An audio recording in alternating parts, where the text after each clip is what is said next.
अस्सलाम वालेकुम। हम लोग गोल्ड को वीकली एनालिसिस करने जा रहे हैं जो कि वैलिड होगा 10 अगस्त से लेके 14 अगस्त तक। इसमें हम लोग देखेंगे कि हमारे पास कौन कौन से ऐसे फैक्टर्स हैं और कौन कौन सी ऐसी न्यूज़ेस आने वाली हैं जिसको मार्केट को एक इम्पैक्ट आ सकता है और जो प्रीवियस हमारी एनएफपी गुजरी है उसका मार्केट पे आगे जाके कैसा इम्पैक्ट होगा। तो चलते हैं लैपटॉप स्क्रीन की तरफ और हम लोग यहाँ पे देखते हैं। सबसे पहले हम लोग ओपन अप अपने पास कर लेते हैं फॉरेक्स फैक्ट्री और वहाँ देखते हैं कौन कौन सी ऐसी न्यूज़ेस हैं और कौन कौन से ऐसे फैक्टर्स हैं जिसको हम लोग यहाँ पे कंसिडर कर सकते हैं। तो अगर हम फॉरेक्स फैक्ट्री को जहाँ पे देखें तो हमारे पास तकरीबन मंडे को कोई ऐसी खास न्यूज़ नहीं है, ट्यूसडे को भी हमारे पास कोई ऐसे फंडामेंटल नहीं है, वेडनेसडे को हमारे पास कोर सीपीआई है और ईयरली भी है, मंथली भी है, फिर उसके बाद थर्सडे को हमारे पास कोर पीपीआई है, मंथली भी, और अनएम्प्लॉयमेंट क्लेम भी है, और फ्राइडे को हमारे पास कोर रिटेल सेल्स का डाटा है यहाँ पे जो कि एक मार्केट को इम्पैक्ट दे सकता है।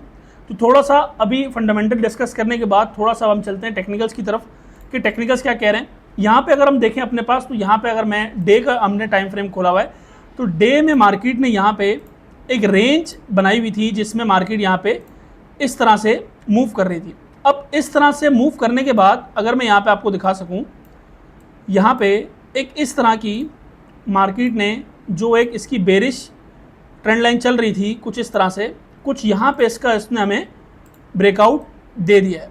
और अब हम लोगों का जो नेक्स्ट टारगेट हो सकता है डेली में वो ये हो सकता है जो कि हमारे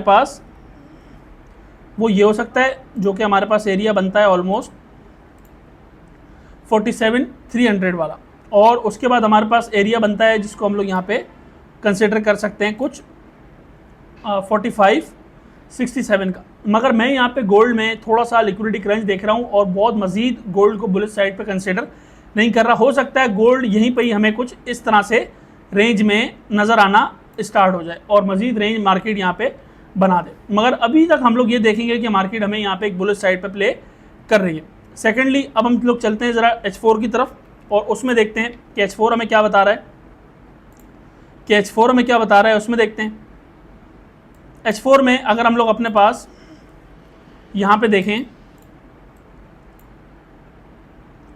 तो यहाँ पे मार्केट ने हमें एक रेंज ब्रेक होने के बाद कुछ यहाँ से हम लोगों को जो हमारा एक ये एरिया है, ये एक इम्पोर्टेंट जोन है जो हमारे पास मार्केट यहाँ पे खड़ी हुई है। मार्केट अगर ऑन होती है और ऑन होते ही यहाँ पे हमारे पास कुछ ड्रॉप ले लेती है कुछ इस तरह से, तो हम लोग इसको कंसिडर कर सकते हैं कि मार्केट वापस अपनी एक रेंज में जो कि प्रीवियस उसकी रेंज चल रही थी उसमें आ जाएगी।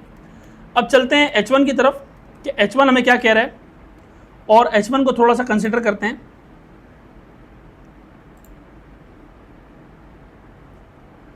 अब चलते हैं H1 की तरफ। H1 में अगर मैं आपको दिखा सकूं तो कुछ इस तरह से एक ट्रेंड लाइन हमारे पास से चल रही है।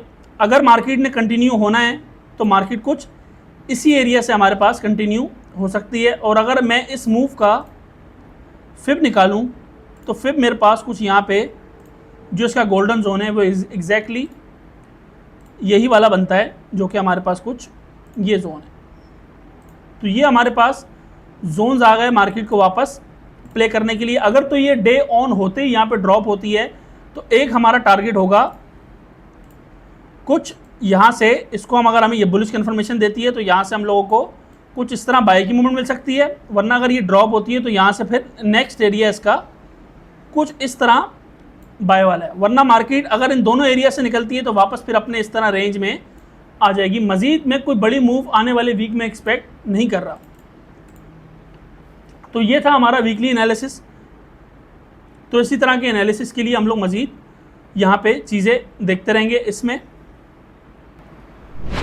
तो इस तरह के शॉर्ट वीकली एनालिसिस के लिए फॉलो फॉर मोर।